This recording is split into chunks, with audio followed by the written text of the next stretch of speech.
Déclaration liminaire. Le mercredi 16 janvier 2013, le collectif Sur le Togo a appris avec consternation et indignation l'arrestation de M.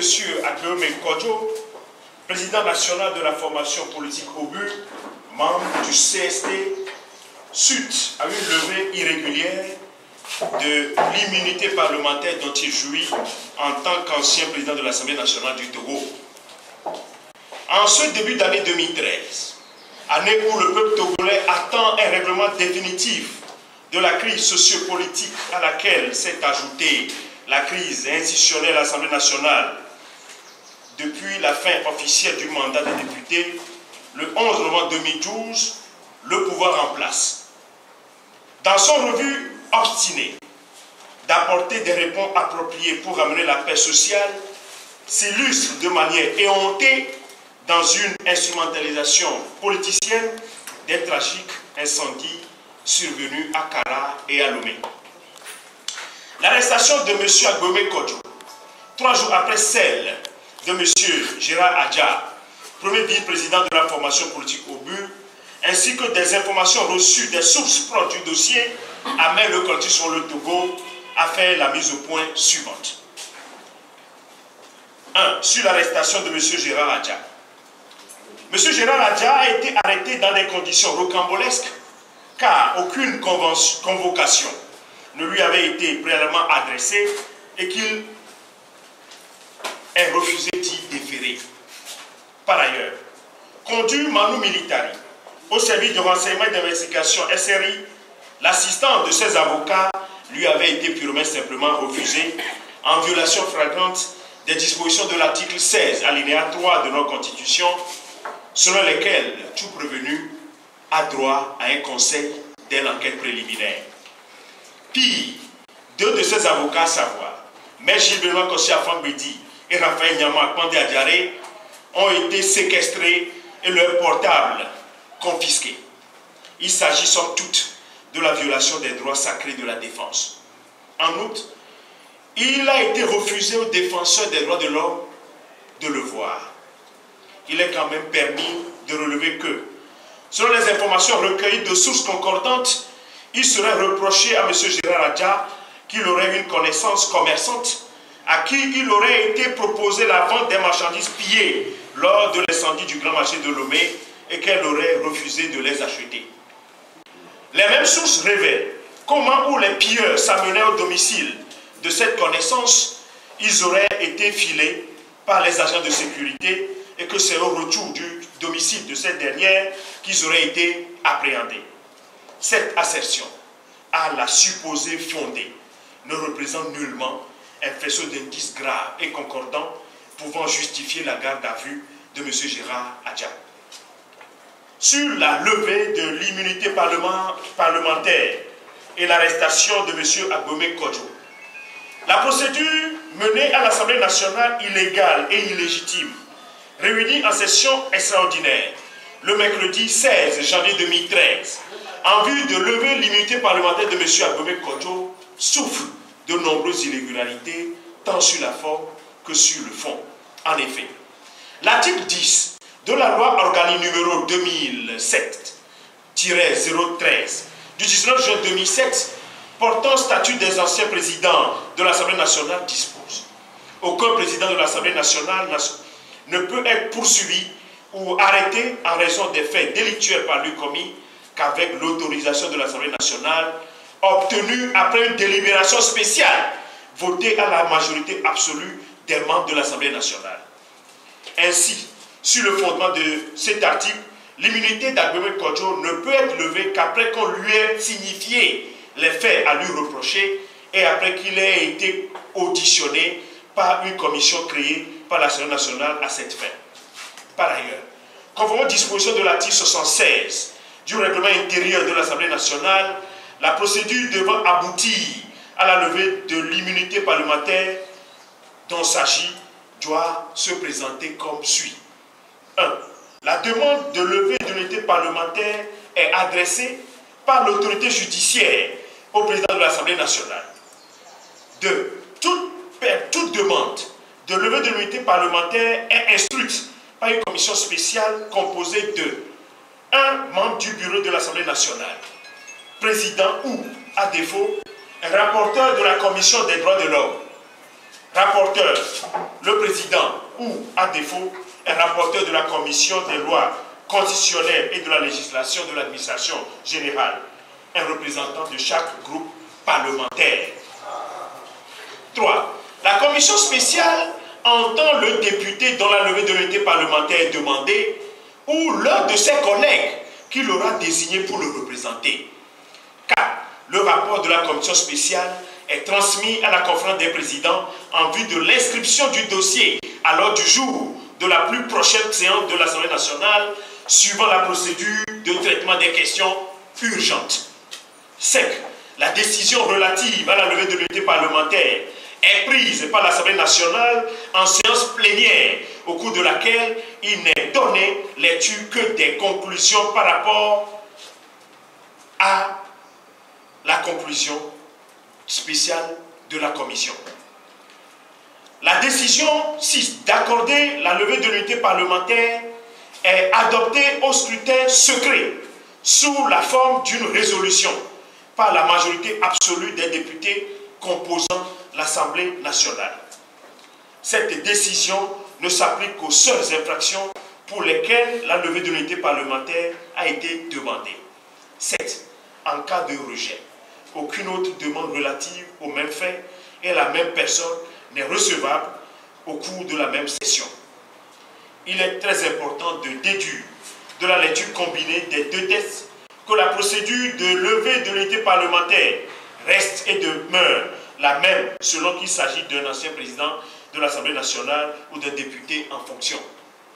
Dans le cadre de la procédure menée le 16 janvier 2013 à l'Assemblée nationale, il est à relever que les députés ont été convoqués sur un ordre du jour et que le point portant sur la levée de l'immunité parlementaire leur a été confié in situ pour étude et adoption en violation de la procédure telle que prévue par l'article 76 du règlement intérieur de l'Assemblée nationale.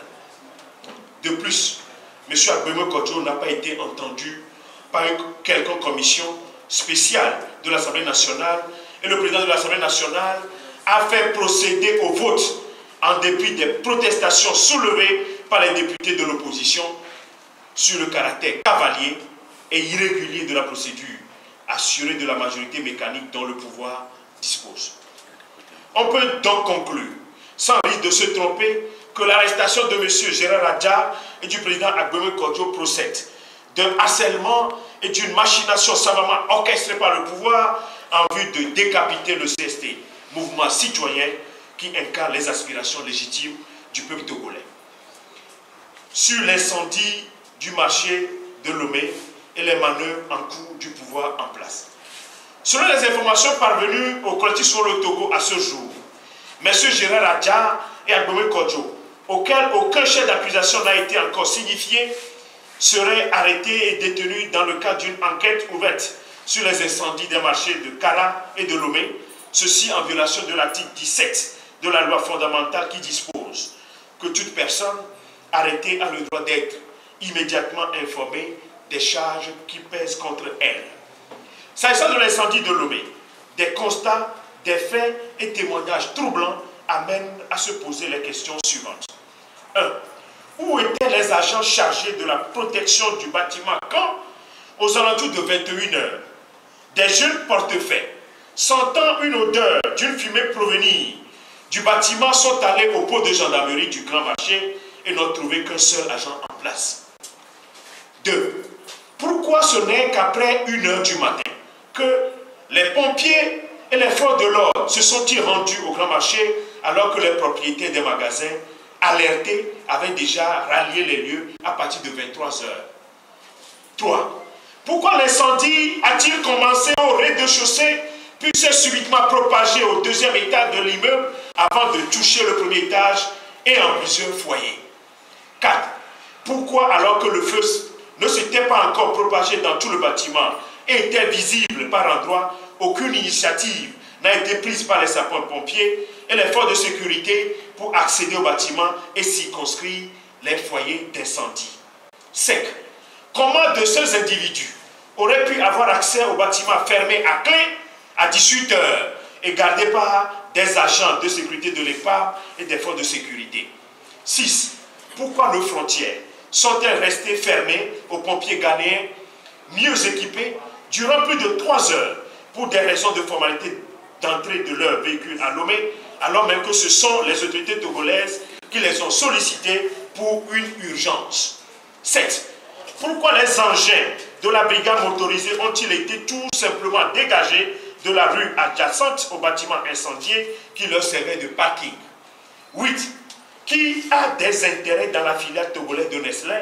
Et pourquoi a-t-elle fait évacuer toutes ces marchandises du bâtiment principal quelques heures avant le déclenchement de l'incendie? 9. Comment comprendre les déclarations rassurantes de la directive de l'EPA sur la télévision togolaise, premier chef du Togo, la nuit même du drame, tendant à faire croire qu'après l'incendie du marché de Kara, toutes les dispositions sont prises pour qu'un tel drame ne survienne plus au marché de Lomé? Pourquoi 10. Aucun ministre ni aucun responsable de la sécurisation du bâtiment n'a été officiellement auditionné pour les raisons de l'enquête? 11. Si l'on en croit les dires d'un sapeur-pompier ghanéen, ce serait une importante quantité de kérosène qui aurait provoqué et alimenté cet incendie. Qui au Togo a accès au kérosène? Un carburant hautement inflammable que des enquêtes ont révélé comme ayant été utilisé en 2005 lors de l'incendie criminel qui a ravagé l'Institut Goethe de Lomé. 12. Pourquoi aucune information officielle n'est portée à la connaissance de l'opinion nationale et internationale sur l'arrestation d'un sergent de l'armée togolaise qui a tenté curieusement de mettre le feu à la station d'essence MRS 6 en face de la cantine de l'aéroport de Lomé? À la lumière de tout ce qui précède, il est clair qu'aucune crédibilité, impartialité et neutralité ne sauraient être accordées à l'enquête diligentée par les autorités togolaises pour faire la lumière sur l'ensemble de ces incendies survenus dans notre pays, d'où la nécessité de demander une enquête internationale. Il résulte de tout ce qui précède que les responsables politiques de Obu sont purement et simplement victimes d'une infâme machination lorsqu'on sait qu'à la veille de l'arrestation d'Abomey Kodjo, des rumeurs ont circulé dans les villes de l'intérieur en faisant croire que le commanditaire des incendies qui ont ravagé les marchés de Kara et de Lomé était lui. Mieux, malgré cette situation dramatique que vivent actuellement les populations togolaises, le pouvoir en place a décidé d'organiser les élections législatives par sa CENI notoirement déséquilibrée et incomplète. Le Codi sur le Togo élève une vive protestation contre cette machination et appelle les populations de Lomé et de ses environs à se mobiliser massivement pour participer à la grande marche du FRAC et du CST le samedi 19 janvier 2013 à 8 h au départ de la station d'essence Sonagip de Baie jusqu'à la plage en face de l'hôtel de la Paix afin d'exiger entre autres 1. La libération d'Abomey Kodjo et de Gérard Adja ainsi que de toutes les personnes arrêtées lors des manifestations des 10, 11 et 12 janvier 2013. 2. La mise en place, sans délai, d'une commission d'enquête internationale composée d'experts indépendants pour faire toute la lumière sur les causes des incendies et situer les responsabilités de ces drames. Peuple togolais, par ta foi, ton courage et tes sacrifices, la nation togolaise doit renaître. Fait à Lomé le 17 janvier 2013 pour le collectif sur le Togo, le coordinateur Maître Atta Messan Zeus Sajavon, j'ai dit.